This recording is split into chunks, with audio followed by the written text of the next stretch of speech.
Oh, she's not dating a Yoruba guy. I'm so sorry. The Yoruba guys, Yoruba demons really showed her pepper, painted her white, no, her black, red.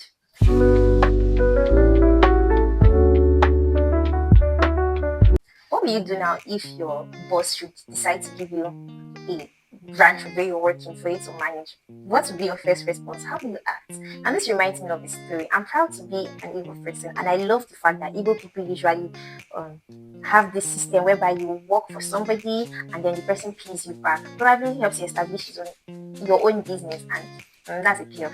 Well, this is not the common story where we know one would go open a container, open another container for an Emeka.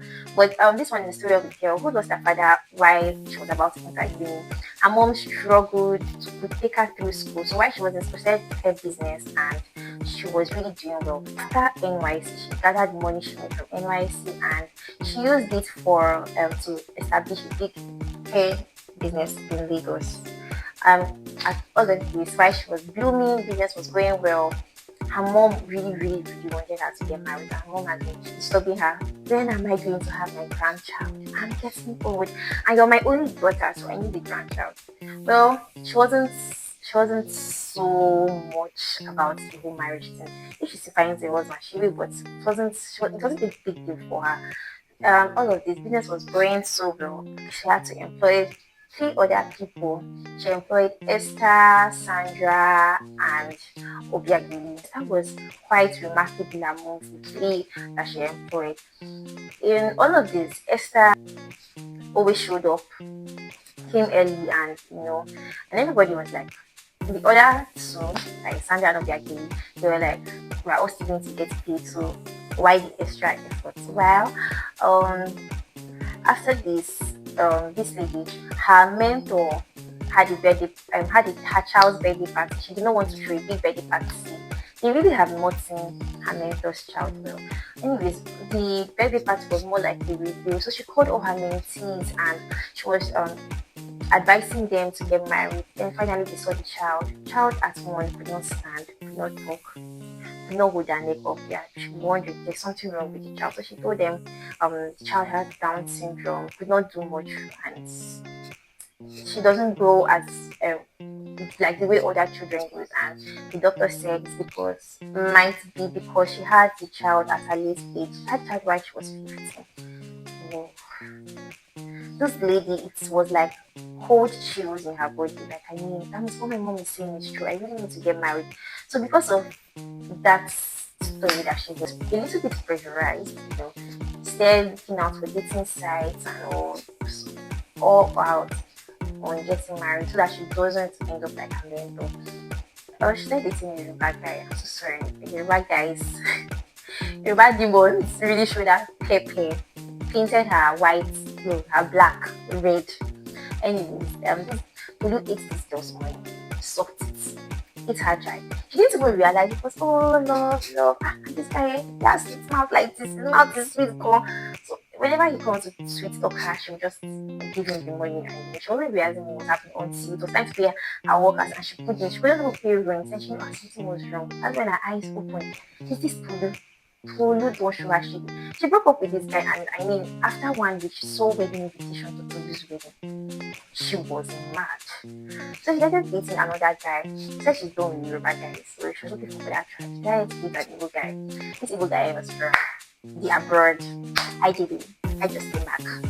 So she started dating him. This guy squandered money on her, like one of all these big gurus, and she was at all of this. She called her mom. It was time for introduction, and everything was going well. It gets to the introduction. Let's say the Igbo guy's name is Obina. Obina was in her place, and they were just planning, and Obina fell asleep. It has been a stressful one, managing work and their marriage plans and all. So while at this, she got a knock on her door. She went to the door, so the note who was knocking, and then she saw a white woman, half-caste son, like 3 years old. And she opened the door, like, what are you looking for? She's like, oh, I'm looking, was like, I'm looking for my husband. His name is Kennedy. I don't know, I just tried to trace his phone, and I traced him here. And the mom was like, I don't understand. She was like, so the white woman at the door was saying she has been trying to call her husband for the past 1 month. Her husband blocked her on all social media accounts, not picking her call, and she's quite worried. Is she dead or is he dead or is there anything wrong with her? So she has to come back to Nigeria herself and look for him. Then she could trace him to her house. The woman was so embarrassed. What are you saying? Who's Kennedy? I don't know any Kennedy. Right, in all of this, she got the white woman brought out her phone and showed the picture. You guys, Kennedy was holding her. This woman was really mad. So what she did, she woke up in her approach saying that he had a visitor at the door. Before she woke him up, she has packed all his property to the door. So when she opened the door, she saw his wife that he married when he was abroad. She locked the door at the back and then used the back door to leave the house. She did not even, like, her head was so full. What she going to tell people, that was a night to her introduction. She had to travel to her hometown the next morning. Start over in a friend's house and then travel to her hometown the next morning to tell her mother what was going on. In shame. Anyways, her mom wasn't so bitter. Her mom took her like, my daughter, you don't have to kill yourself. Things like this happen. Thank God you found out at the right time. I think that should be the best thing. So the mother brushed her up and then she continued. She went back to work and all. So at this time around, she has really given up on this love life. She has seen help from two different men and she doesn't want to try. So during this period, she met a guy. The person that she was buying hairs from, the person she was importing hairs from, came to Nigeria, decided to see and then this worked out positively and they started dating. So the guy proposed to her, yay! And then on their wedding day, you know the way where wedding morning the bride and the groom exchange their gifts. So the bride exchanged hers and then the groom exchanged his. When the bride opened her own, it was a passport to travel back with me. It came really as a shocker. Her business, her everything. So what did she do? She called Esther, Sandra, and Obiageli. She gave Esther her main branch, her main head branch. Esther, Sandra, and Obiageli were not ready for this. But her main branch was in Lagos, so she gave Lagos branch to Esther. But she thought Esther was very hardworking and she really did. Then she had other pickup zones, like where people just go to pick up. It's not really her branch. So she gave that one to Sandra, that's the one in Abuja. Then the newest one, she gave it to Obiageli and then she traveled out. Not even sign any paper. Everything was more like horror stuff. So after she traveled out, she had a series of health issues, then in between pregnancy and also she couldn't follow up with her business trends that was going on in Nigeria. 3 years later, her father-in-law died and they needed everything back. So she came back to Nigeria. First thing she went to look for was her business. She called Esther, Sandra, and Obiageli. So they had a dinner. They had it in Abuja and Esther giving her reports, told her how she has even opened 2 other branches in the state and she's doing really well. Everyone was so happy and she was like, in the video of asking, how are you doing it? How did you do it? I couldn't even think about that when I was there. She switched over to Sandra. Sandra told her she opened a fixed branch in Abuja because Abuja did not have a branch and it was really affecting her. So getting people or managing the business with another person's place was somehow. She opened her own branch and she now has way more customers than before. She was so happy, like, man, I'm just so doing well. I'm like, why was I even worried? Then it was time for Obiageli to book. Like they said, but that what people are stingy. She couldn't pay. Nobody was buying it, so she closed and shop. And well, this woman disappointment.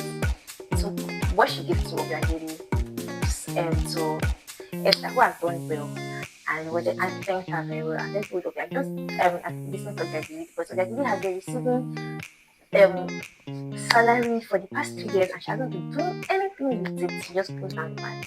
Now this reminds me of the story in the Bible where the master gave his servants different talents according to what they could do.